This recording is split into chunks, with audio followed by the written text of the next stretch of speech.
भारत को सिर्फ आश्वासन मिल रहा था। अमेरिका और चीन का दबाव भी बढ़ रहा था। ब्रिटिश सरकार स्थिति की गंभीरता समझ चुकी थी। उन्होंने दूसरा विश्व युद्ध अपने चरम पर था। ब्रिटेन को सैनिक चाहिए थे, धन चाहिए था, संसाधन चाहिए थे, सब कुछ भारत से लिया जा रहा था। लेकिन बदले में भारत को सिर्फ आश्वासन मिल रहा था। अंग्रेज चाहते थे कि भारत बिना सवाल किए उनके युद्ध में साथ दे। कांग्रेस का सवाल साफ था, अगर हम लड़ेंगे तो आजादी कब। इसी दौरान जापान ने सिंगापुर पर कब्जा कर लिया। बर्मा में जापानी सेना घुस चुकी थी और रंगून की ओर बढ़ रही थी। भारत की सीमाएं अब सीधे खतरे में थी। ब्रिटेन डर गया। अमेरिका और चीन का दबाव भी बढ़ रहा था कि भारत के साथ कोई समझौता किया जाए। इसी मजबूरी में 23 मार्च 1942 को क्रिप्स मिशन भारत भेजा गया। क्रिप्स मिशन ने कहा, युद्ध के बाद भारत को डोमिनियन स्टेटस मिलेगा, एक संविधान सभा बनाई जाएगी, प्रांतों को भविष्य में अलग होने का अधिकार होगा। लेकिन एक बात साफ थी, युद्ध के दौरान सत्ता अंग्रेजों के हाथ में ही रहेगी। तत्काल स्वतंत्रता की कोई बात नहीं। यानी भारत से कहा गया, पहले हमारी लड़ाई लड़ो, आजादी बाद में देखेंगे। महात्मा गांधी ने इन प्रस्तावों को ध्यान से पढ़ा और बहुत साफ शब्दों में कहा, अगर आपके प्रस्ताव यही थे तो आप भारत क्यों आए? अच्छा होता आप जिस जहाज से आए हैं उसी से वापस चले जाते। गांधी जी समझ चुके थे ये प्रस्ताव सिर्फ समय खरीदने की कोशिश है। क्रिप्स मिशन की विफलता के बाद कांग्रेस और सरकार के बीच समझौते की कोई गुंजाइश नहीं बची। जुलाई 1942 में वर्धा में कांग्रेस कार्यकारिणी समिति की बैठक हुई। कांग्रेस ने साफ मांग रखी, ब्रिटिश सरकार तुरंत भारत छोड़े। अब आंदोलन का रास्ता लगभग तय हो चुका है। 8 अगस्त 1942 बॉम्बे में अखिल भारतीय कांग्रेस समिति का अधिवेशन हुआ। यहीं वर्धा प्रस्ताव पारित किया गया। गांधी जी ने लगभग 90 मिनट का भाषण दिया। उन्होंने कहा, ये संघर्ष अंतिम होगा, ये सिर्फ कांग्रेस का नहीं पूरे देश का होगा। ये अहिंसक होगा लेकिन निर्णायक होगा। यहीं गांधी जी ने इतिहास का सबसे शक्तिशाली नारा दिया, करो या मरो।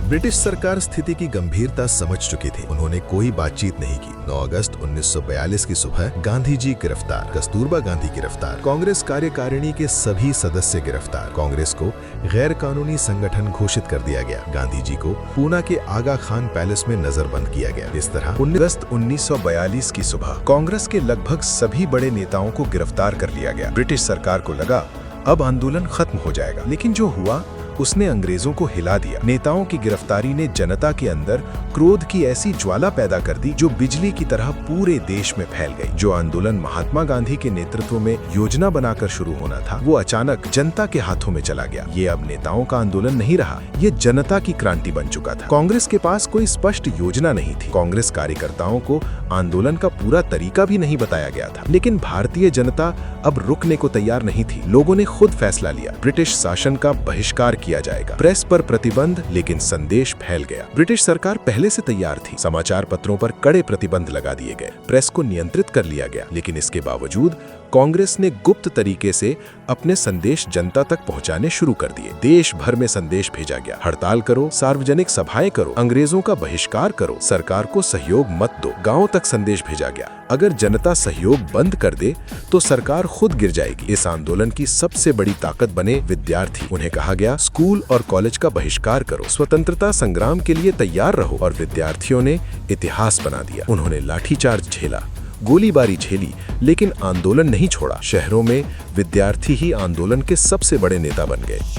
9 अगस्त को नेताओं की गिरफ्तारी के विरोध में विशाल जुलूस निकाला गया। विद्यार्थियों ने इस जुलूस का नेतृत्व किया। जब पुलिस ने जुलूस रोका, तब अरुणा आसफ अली ने गुप्त रूप से जाकर राष्ट्रीय ध्वज फहरा दिया। ये क्षण भारत छोड़ो आंदोलन का प्रतीक बन गया। बॉम्बे में 10,000 लोगों की सभा हुई। पुलिस ने लाठीचार्ज किया, आंसू गैस छोड़ी, गोलीबारी की। कई लोग मारे गए, कई घायल हुए, लेकिन आंदोलन नहीं रुका। 10,000 विद्यार्थियों ने जुलूस निकाला। जब कॉलेज बंद कर दिए गए तो विद्यार्थी सड़कों पर बैठ गए। उनके साथ हजारों लोग जुड़ गए। वे शांत बैठे थे, लेकिन अचानक सेना और पुलिस ने 15 मिनट तक गोलियां चलाईं। कई निर्दोष लोग मारे गए। देश भर में व्यवस्था खप। इस घटना के बाद जनता का गुस्सा फूट पड़ा। रेलवे लाइनें, पूना में भी आंदोलन उग्र हो गया। 10 अगस्त से 18 अगस्त तक लगातार संघर्ष चलता रहा। सेना टैंकों और मशीन गनों के साथ सड़कों पर उतार दी गई। बिना किसी उकसावे के जनता पर गोलियां चलाई गई। इतिहास बताता है, पूना की सड़कें खून से लाल हो गई थीं। भूमिगत भारत छोड़ो आंदोलन का सबसे अद्भुत और ऐतिहासिक पहलू था जनता द्वारा बनाई गई समांतर सरकारें। तामलुक, मिदनापुर, जनता का शासन। बंगाल के मिदनापुर जिले में जनता ने अपनी सरकार बना ली। इस सरकार के पास अपनी सेना, अपनी पुलिस, अपनी जेल, अपनी गुप्तचर व्यवस्था। ये सरकार 1944 तक चलती रही। उत्तर प्रदेश के बलिया में जनता ने ब्रिटिश शासन को पूरी तरह खत्म कर दिया। राजनीतिक कैदियों को छुड़ा लिया गया। चित्तू पांडे के नेतृत्व में राष्ट्रीय सरकार बनाई गई। ये सरकार 15 दिनों तक चली। महाराष्ट्र के सतारा में